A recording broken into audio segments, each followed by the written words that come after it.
Have you ever noticed how you can spend an hour with one friend and leave feeling like you've just run a marathon, but spend 3 hours with another and feel like you could conquer the world? It's a strange, almost unsettling sensation. On paper, nothing physically demanding happened. You didn't run, you didn't lift heavy boxes, and you didn't climb a mountain. You just sat across from someone at a small table, drank some coffee, and talked. Yet, as you unlock your car door, you feel this heavy, leaden weight settle into your chest.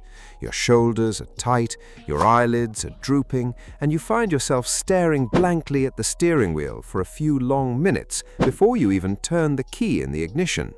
Your mind feels like a computer running 30 different background apps, sluggish and completely out of memory.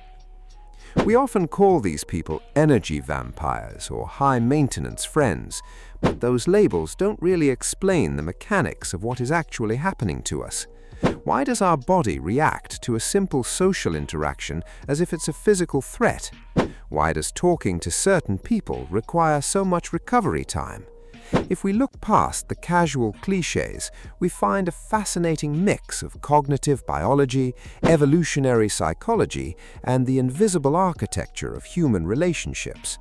The fatigue you feel isn't a figment of your imagination, nor is it a personal failing. It is a very real, very physical response to a psychological mismatch.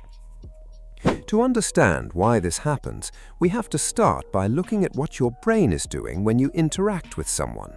Every conversation we have requires cognitive labor, but when we are with people we genuinely connect with, that labor is incredibly efficient. We call this a low-friction environment. In these moments, you don't have to think twice before you speak. You don't have to translate your thoughts, filter your humor, or second-guess how your words will be received. There is an unspoken rhythm, a shared understanding that allows your brain to run in a low-energy, relaxed state. But when you sit down with someone who drains you, that cognitive friction, social tax, instantly skyrockets. Think about the invisible mental energy it takes to walk on eggshells.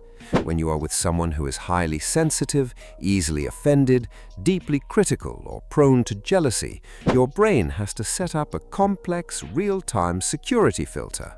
Before a single thought leaves your lips, your prefrontal cortex, the part of the brain responsible for decision-making and self-regulation, has to run it through an array of tests.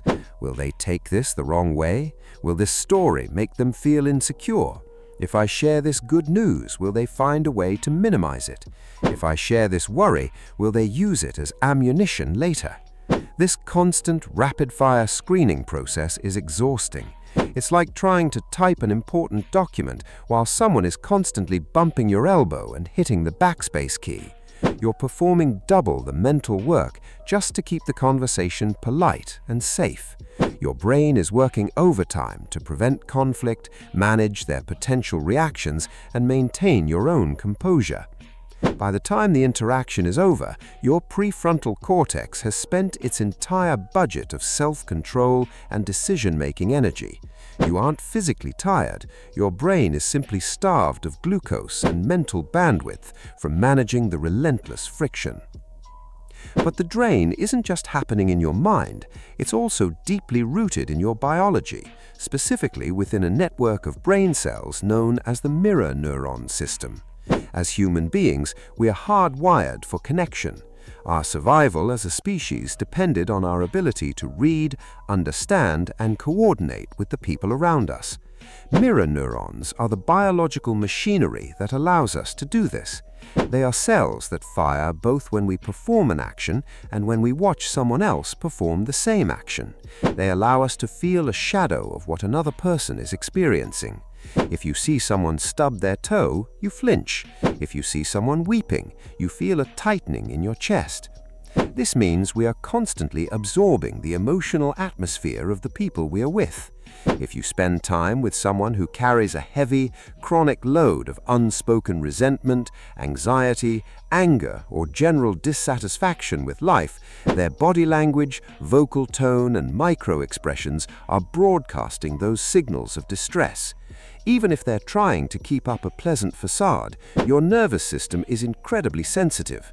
Your mirror neurons pick up on their underlying tension, and without your conscious permission, your own body begins to match their physiological state.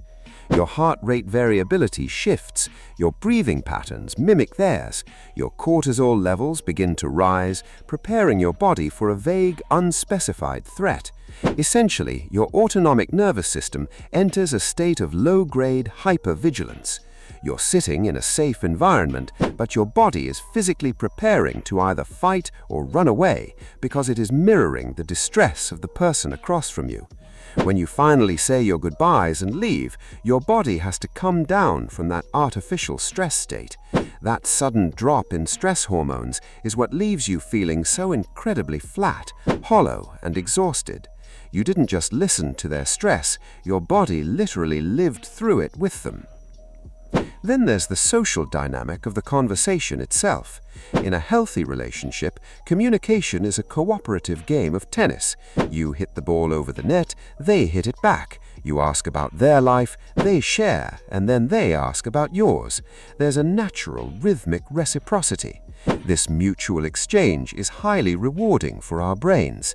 It releases dopamine, the neurotransmitter of reward, and oxytocin, the hormone of bonding and safety. This chemical cocktail actually recharges us, which is why a good conversation with a trusted friend can make us feel so vibrant and alive. But when you are with someone who drains you, that tennis match often turns into a solo practice session where they're hitting balls at you, and your only job is to stand there and catch them. This is what psychologists call conversational narcissism. It isn't always loud or arrogant, sometimes it's quiet and demanding. You sit there for an hour, listening to a detailed monologue about their career, their relationships, their grievances, and their opinions. You nod, you offer sympathy, you validate their feelings, and you wait for the moment when they turn the spotlight back onto you. But that moment never comes. Or if you do manage to share something about your own life, they quickly find a bridge to cross back over to their favorite topic, themselves. You find yourself acting as an audience member rather than a participant in a relationship. This represents a massive energetic imbalance. You are pouring massive amounts of attention, empathy, and active listening, but you're receiving absolutely nothing in return to replenish your reserves. Your brain is a highly efficient accounting system, and it quickly realizes that you are pouring energy into a black hole. When the transaction is entirely one-sided, you feel empty, unvalued, and profoundly tired. This drain is often amplified if you happen to be a natural caregiver, an empath, or a chronic people-pleaser. For many of us, when we see someone we care about in pain or distress, our immediate instinct is to try to fix it. We want to solve their problems, ease their anxiety, and make them feel better. We treat their negative mood as a puzzle that we have a responsibility to solve. The trouble is, many chronically draining people do not actually want their puzzles solved. They have built an identity around their grievances, their bad luck, and their status as the perpetual victim. When you offer a practical solution to their problem, they will immediately meet it with a "yes, but." If you suggest they talk to their boss, they say their boss is unreasonable. If you suggest they try a new approach, they tell you why it won't work. They're not looking for a way out of the maze, they just want you to sit in the maze with them and complain about how dark it is. Because you care, you keep trying. You spend hours analyzing their life, offering advice, and trying to pull them up. But you're trying to carry someone who is actively resisting your efforts. You're investing your precious emotional capital into a situation where the other person has no intention of changing. That feeling of powerlessness, of trying to save someone who refuses to cooperate in their rescue, is one of the most draining experiences a human being can go through. There is also the exhaustion that comes from the subtle, underlying currents of competition or judgment. Some people don't drain you with their sadness, but with their quiet hostility. They're the ones who treat every conversation as a subtle game of one-upsmanship. If you share a success, they mention a bigger one. If you talk about a challenge, they've had it worse. They might throw in passive-aggressive compliments or ask pointed, invasive questions, masked as friendly curiosity. When you're around someone like this, you can never truly let your guard down. You have to keep your shields raised at all times, anticipating the next microaggression or hidden jab. This constant state of self-defense is silent, but it consumes immense amounts of energy. It's like driving a car with the handbrake slightly engaged. You can still move forward, but you're burning through fuel at twice the normal rate, and the engine is overheating under the hood. So, how do we navigate this reality? It's easy for self-help books to give the simplistic advice of just cutting toxic people out of your life, but real life is rarely that simple or neat. The person who drains you might be a beloved family member who is going through a terrible phase.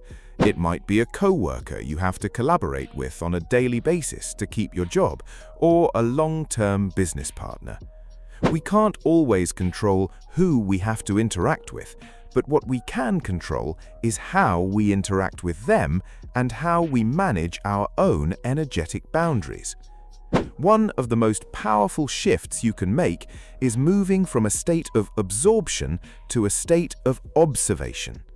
When you are with someone who is draining you, imagine a glass wall sliding down between the two of you.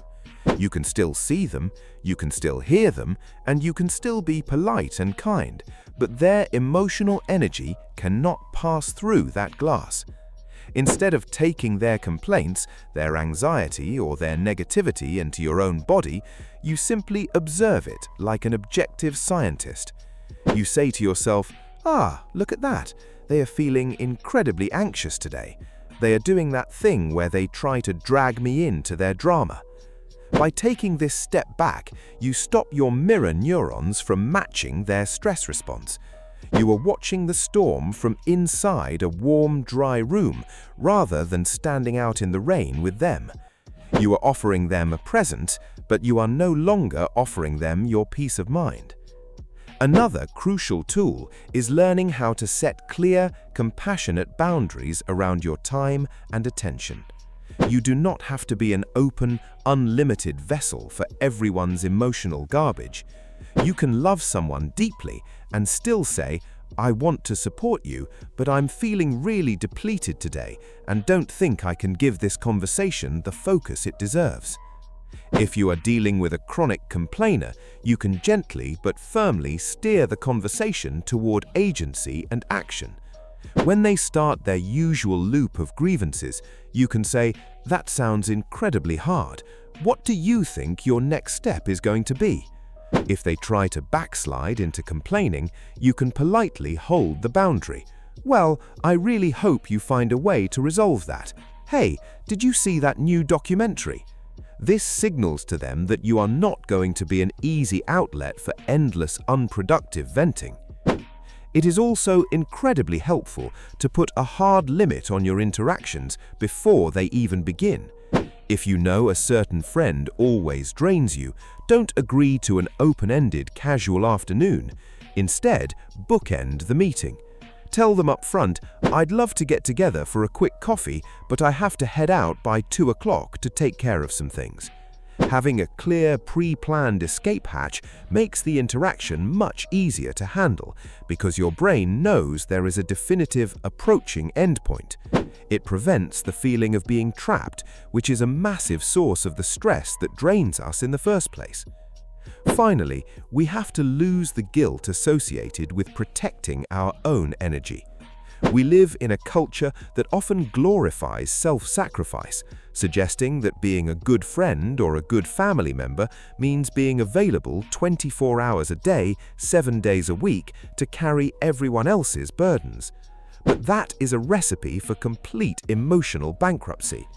Your energy is not an infinite resource, it is a finite, precious currency that you must manage wisely if you want to have enough left over for your own life, your own goals, and the people who feed and inspire you.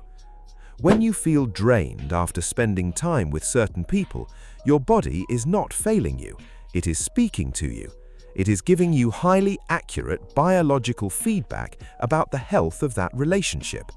It is telling you that the dynamic is out of balance, that your boundaries have been crossed, and that your cup is running dangerously low. Listen to that voice.